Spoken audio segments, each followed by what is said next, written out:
Hey everyone, sorry if this is my first video back to the channel. Um, I was gonna do like a bundle review, because I have a lot of reviews already recorded, of shit I saw in like the past few weeks. Those would be including movies like, I don't know, 3,000 Years of Longing, Honk for Jesus, Barbarian, which I do want to talk about, Barbarian for sure. And I have a text jar review recorded, lol. But I really wanted to talk about Pearl. And when I left the theater yesterday seeing it, I did not know how to feel. I left the theater like, that was like technically great. And I thought, of course, Mia Goth was fucking great. And a lot of things like that I thought were fucking great, you know? But I just did not know how to feel about the movie. The movie is pretty simple, fairly predictable, and everything I think important really to the movie, except there's like one giant monologue that Mia Goth gives, I felt was very like notable to the movie, at least at the time of leaving the theater. And since I've had some time to think about it, I do like the movie quite more. I like thought about it for like 3 hours last night. I literally could not stop like thinking like what was I missing. My friend Gabriel loved him. David loved it. The other people I went with were about on my level about it. They were just like, oh, was that necessary? I don't know. The trailer gave a lot away. But upon thinking about it, there's a lot here that does work. I think I have to do a spoiler review for it. And not right now, but I would love to do a spoiler review for it and dive into X as well, because I can only really talk about spoilers with this movie when I then dive in later into X.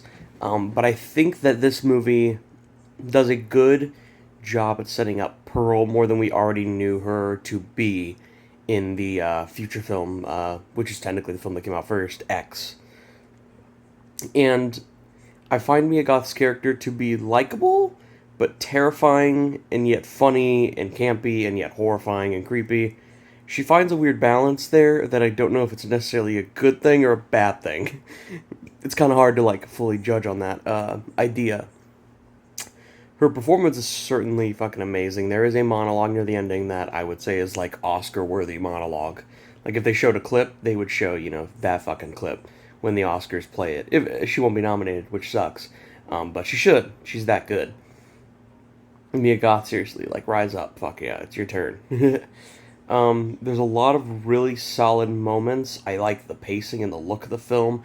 I like the idea that she's just broken down into madness, but sadly, again, a minimal point that I want to bring up is the whole movie, she's kind of into madness. She's already insane. It's just developed how much further it truly goes. And I like the abrupt and really creepy ending that has the credits rolling over it. You'll see it when you see it. It's fucking awesome and creepy and insane.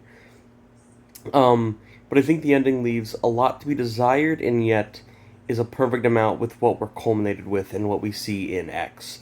And I think maybe once Maxine comes out and has the future like connections of like, oh, see, these two both are connected in some way, Maxine to Pearl.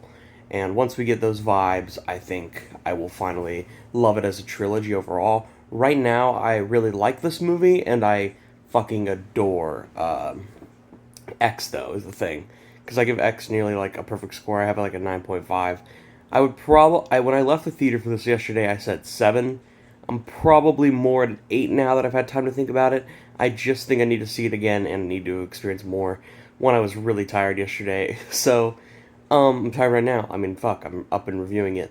Um, but yeah, I'm gonna try and see it again in a few days, and I want to do a spoiler review of it. So expect that later. But right now, it's an 8 out of 10. I think it's a really good movie. Her performance is great. You will like it.